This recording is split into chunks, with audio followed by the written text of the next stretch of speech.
Hey guys, uh, just did an extended walk here in Cebu City, and it's pretty hot today. It's the sun is just directly not above you. I guess it's not directly, but it's pretty high in the sky, and there are clouds, but there is not enough clouds, so it's like a dry spell. You see, I'm all shiny from. I mean, that's not sweat completely. That's some sunscreen, and it's just yeah. It's so nice to go inside inside an apartment where there is an AC, and yeah, finally I can cool down. But revisited the places where I've been the previous time in Cebu City, and not quite revisited, but I walked close by the hotel where I stayed. It's Harald's Hotel. They have a pretty good there rooftop bar where you can see not like everything, but you can see the neighboring skyscrapers. It's like, hey neighbor, you're also in a skyscraper. I'm also in a skyscraper, although you cannot see them, but you kind of know there are people there. And actually, I stayed there during the last Christmas, 2004. I didn't stay there in the New Year, but yeah, they had a party there, and you get a complimentary drink in that hotel. And also, I came by I walked in the Ayala Mall. I don't know what's the correct name, because like there are a lot of Ayala malls, I think, in the Philippines. I'm not an expert in that matter because uh, I I haven't lived here enough yet, yeah, to like know every other shopping center and unique name. Uh, I know in Thailand they have a Central Festival, and now they rebrand as Central, just without festival. But in some places they still have a festival. I guess left even in the signs. But in Phuket they just called Central, I think. Uh, Only in memories it lives as Central, and in the in also they have Phuket Floresta, like a Phuket Floresta, which is a premium shop with top brands, the most expensive brands in the world. Maybe, I don't know. Yeah, like all your usual Prada, Versace, and in KL, for example, they have a, I don't even know, they have a many malls different, and I don't even know the picture there. I know they have a pavilion. It's like a big one, and they probably have some really nice stores there, and they have a separate uh, Louis Vuitton shop on the right on the avenue, so it's outside the mall. At least it was there maybe before COVID, and right now I'm not sure if it still sells Louis Vuitton. For some reason, I think the last month when I've been in KL, it wasn't there in that building. It's actually, maybe I'm just I just yeah, maybe something is wrong with my attention, and I like didn't cannot recall correctly. And yeah, and they have a Japanese Aeon Mall, which I think in Thailand they have maybe a bank Aeon from that company, but not a mall, maybe, or maybe they do have it. Uh, just so yeah, and back on the topic of like I went to Ayala Mall, yeah, it's and what I wanted to do is just yeah, just revisit the places where I've been. Uh, but at the same time, I didn't want to go too far as to become really tired, or sometimes it's difficult to find a toilet, or I just I just I didn't want to become like really tired, as to not to be able to do anything and just come home and eat some junk food and just waste time staring into the reels or shorts, or what have you. Actually, in the recent video, I mentioned that I would be trying Wikipedia, maybe a random article, and actually I tried it. It's kind of pretty good, but I haven't been procrastinating too much lately for some amazing happening of circumstances.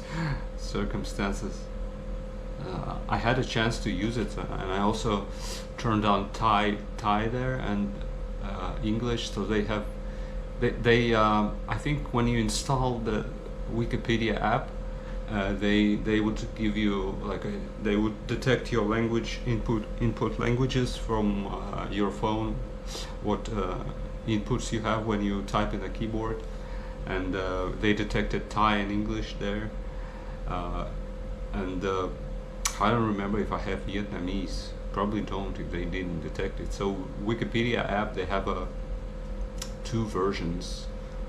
On the page they have like a section as you would have in maybe a website. Like this section is a news feed. This section is some comments or something. This section is a featured article. This section is trends, and they double each one for each language. So it's kind of a unique experience. Sometimes if you go on a website, visit a website, they have two versions. Like for example, Google News, they would have maybe worldwide news and USA news, but then you change the location and they would give you the different content. But different news for different region. Yeah, but here if you have different languages, you don't switch language and get a different content. You get a different both languages on the same page, which is I don't know, maybe I kind of like this, because if you learn, for example, Thai, and if you are not fluent yet in another language, it would be nice for you to somehow, while you kind of entertaining yourself, reading different articles, once in a while you get this small excerpt of an article, and you can read it a little bit without going into trying to understand a huge text and getting lost and kind of getting, I don't know, getting upset because you're not capable yet. But short text, you can just read it and choose to maybe continue reading if maybe like the content is very interesting regardless of the language, and you wouldn't mind to translate it just to understand what's going on there. So yeah, that's good for learning languages, and I will be utilizing this feature whenever I feel like I don't want to waste my time on watching shorts or reels or TikTok or whatever, and I want to read something, maybe do some mental activities, and educate myself, and then I maybe spend some time perfecting my Thai, or maybe you can also add a language there, I think, in the options. Maybe I want to learn like a Filipino or Tagalog or Bisaya, or Tagalog or Bisaya or Visayas, or Vietnamese. Yeah, that's kind of interesting, because I travel around those countries often, and sometimes maybe it would get handy once in a while. For example, in Vietnam, it gets sometimes you wish you would know a language because you're missing out on a lot of stuff. Maybe not in Thailand, because if you're in the tourist area, they're very good to adjusting to it, like international visitors, and they have signs or anything, something else there in English or some other different languages, Chinese too probably. But in Vietnam, maybe I don't remember actually. Maybe in Vietnam they do also. But I think I had this kind of like a feeling I wish I knew Vietnamese right now at some points in my travel in Vietnam. In the Philippines, they are pretty good at English. I think they speak better than me, like the pronunciation wise.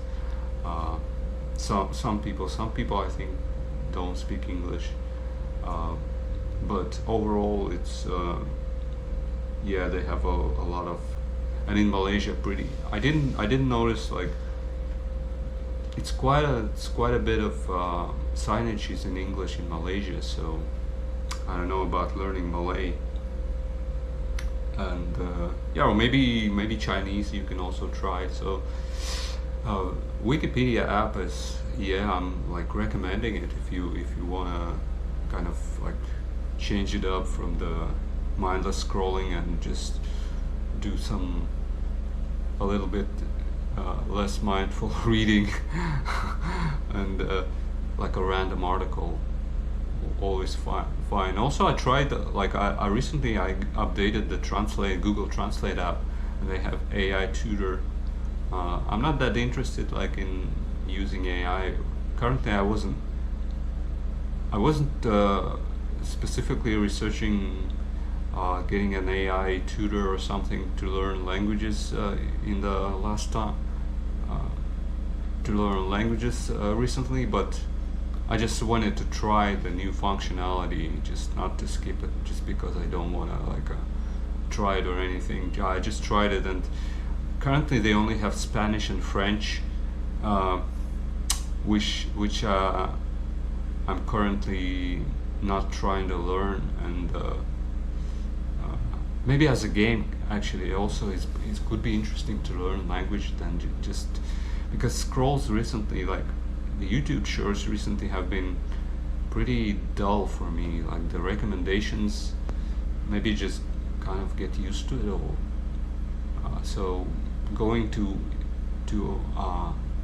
other apps like this AI tutor and Wikipedia app, it can be a very interesting experience.